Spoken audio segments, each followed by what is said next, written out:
ইতিমধ্যে বিৰোধী ঐক্যই তীব্ৰ প্ৰতিবাদী কাৰ্যসূচী ৰূপায়ণ কৰিছে। এছআৰ সন্দৰ্ভত প্ৰতিবাদী কাৰ্যসূচী ৰূপায়ণ কৰিছে বিৰোধী ঐক্য মঞ্চই আৰু হুংকাৰ প্ৰদান কৰিছে। এই বিষয়টো সন্দৰ্ভত ভোটাৰ তালিকাৰ পৰা নাম কৰ্তন কৰা বিষয়টো সন্দৰ্ভত গৰজি উঠিছে বিৰোধী ঐক্য মঞ্চ। বিষয়টো নিষ্পত্তিৰ দাবী উত্থাপন কৰিছে আৰু সকলোৱে প্ৰতিবাদী কাৰ্যসূচীৰ জৰিয়তে সচলৰ পৰা হুংকাৰ দিছে। ভোটচুৰিৰ যি অনৈতিক কাৰ্য হিমন্ত বিশ্ব শৰ্মাই কৰাৰ আৰম্ভ কৰিছে, ইয়ে হিমন্ত বিশ্ব শৰ্মাৰ ৰাজনীতিৰ পতনৰ আখৰা তেওঁ নিজেই কৰিছে। নিজৰ পতনৰ গাত তেওঁ নিজেই খান্দিছে। গণতন্ত্ৰত ৰাইজেই ৰজা, হাতত কোনো ৰিপৰ্ট কাৰ্ড নাই। মানুহৰ যিবিলাক মানুহে ভোট দিয়ে তেওঁলোকৰ নাম কৰ্তন কৰি বহিৰাজ্যৰ বনিয়াক, বহিৰাজ্যৰ শ্ৰমিকক ইয়াত আনি ভোটাৰ লিষ্টত সন্নিৱিষ্ট কৰি মচনত দখল কৰিব বিচাৰিছে। ইলেকশ্যন কমিশ্যনক তেওঁ নিজৰ হাতিয়াৰ হিচাপে ব্যৱহাৰ কৰিব ধৰিছে। ইলেকশ্যন কমিশ্যন স্বতন্ত্ৰ এটা বডি, তেওঁ কৈছে যে মইতো ভোট কাটিবলৈ দিছোঁ। আৰে তুমি ভোট কাটিবলৈ কেনেকৈ দিবা? ইলেকশ্যন কমিশ্যনটো তুমি নহয়। হিমন্ত বিশ্ব শৰ্মাই কি বুলি ভাবিছে? আমি তেওঁৰ প্ৰাইভেট কোম্পানীত মানুহে কাম কৰি আছে নেকি যে তেওঁ মছজিদ কাটি দিব? তেওঁ প্ৰাইভেট কোম্পানীৰ মানে কৰ্মচাৰী নেকি ভোটাৰসকল? এনে হিমন্ত বিশ্ব শৰ্মাই কৈছে ইয়ৰ পলিটিকেল ডেইজ আৰ নাম্বাৰ্ড। আপুনি যি অত্যাচাৰ কৰিছে বেছি দিন কৰিব নোৱাৰিব। হিটলাৰেও বহুত কৰিছিলে, সকলোকে অত্যাচাৰ কৰিছিলে। হিটলাৰৰ শেষটো কি হ'ল? হিমন্ত বিশ্ব শৰ্মাই হিষ্ট্ৰী পঢ়া ভাল, তেওঁতো বুৰঞ্জী বদলাই দিয়ে।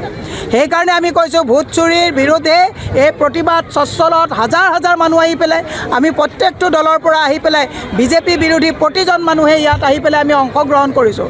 আৰু ইলেকশ্যন কমিশ্যনকো কৈছোঁ, যদি অলপো আপোনালোকৰ স্বতন্ত্ৰতা ৰক্ষা কৰি আপোনালোকে সঁচা অৰ্থত যদি কাম কৰিব বিচাৰে, হিমন্ত বিশ্ব শৰ্মাৰ ডিক্টেশ্যনত কাম কৰা বন্ধ কৰক। এই ভোট চোৰৰ বিৰুদ্ধে আমি এই আন্দোলন কৰিছোঁ, এই আন্দোলন আমাৰ চলি যাব। ভোট চোৰ, গাদী চোৰ এই আন্দোলন সমগ্ৰ দেশত চলি আছে। চলি থকাৰ লগতে শেহতীয়াভাৱে অসমত এছআৰ সন্দৰ্ভত যে অসম চৰকাৰৰ, অসমৰ বিজেপি চৰকাৰে আৰু ইলেকশ্যন কমিশ্যনক যি অপব্যৱহাৰ কৰি, ইলেকশ্যন কমিশ্যনক হাথিয়াৰ হিচাপে ব্যৱহাৰ কৰি ৰাজ্যখনত যি সন্ত্ৰাসৰ সৃষ্টি কৰিছে, ৰাজ্যখনত বিভিন্ন জাতি জনগোষ্ঠীৰ মানুহৰ যিবিলাক কংগ্ৰেছ সমৰ্থক নহয় বুলি তেওঁলোকে কংগ্ৰেছ সমৰ্থক বুলি যিবিলাক জানে, এই কংগ্ৰেছ সমৰ্থক মানুহৰ নাম তেওঁলোকে ব্যাপকভাৱে কৰ্তন কৰিবৰ কাৰণে যি লাখ লাখ মানুহৰ ওপৰত নটিচ জাৰি কৰিছে আৰু হিয়াৰিঙত মাতি তেওঁলোকক যি হাৰাশাস্তি কৰিছে। আৰু বিজেপি এতিয়া কম্পমান হৈছে, শংকিত হৈছে যে তেওঁলোকে দেখিছে যে জিকিবৰ কোনো উপায় নাই। গতিকে শেষত ভোট চুৰ কৰি এই যে কংগ্ৰেছ সমৰ্থকৰ নাম কৰ্তন কৰি তেওঁলোকে ভোট ইলেকশ্যন নিৰ্বাচনত জয়ী হ'বৰ কাৰণে তেওঁলোকে অপচেষ্টা চলাইছে। আৰু ইয়াৰ প্ৰতিবাদত আমি ইতিমধ্যে একাধিকবাৰ আমি প্ৰদেশ কংগ্ৰেছে আৰু আমাৰ সকলোবিলাক বিৰোধী দলে আমি একাধিকবাৰ ষ্টেট ইলেকশ্যন চিফ ইলেক্টৰেল অফিচাৰৰ ওপৰত আমি একাধিকবাৰ তেওঁৰ ওচৰত আমি আবেদন কৰিছোঁ, মেমৰেণ্ডাম দিছোঁ, প্ৰতিবাদ কৰিছোঁ, কিন্তু কোনো একশ্যন হোৱা নাইকিয়া।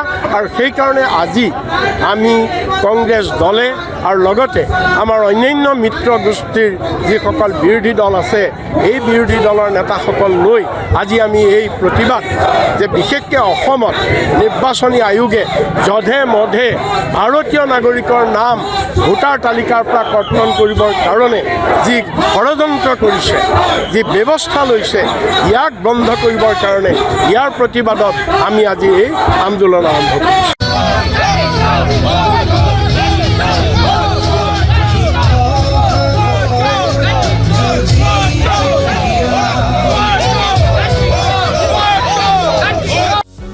যিকোনো খবৰৰ বাবে যোগাযোগ কৰক আমাৰ এই নম্বৰত 9181 307 221।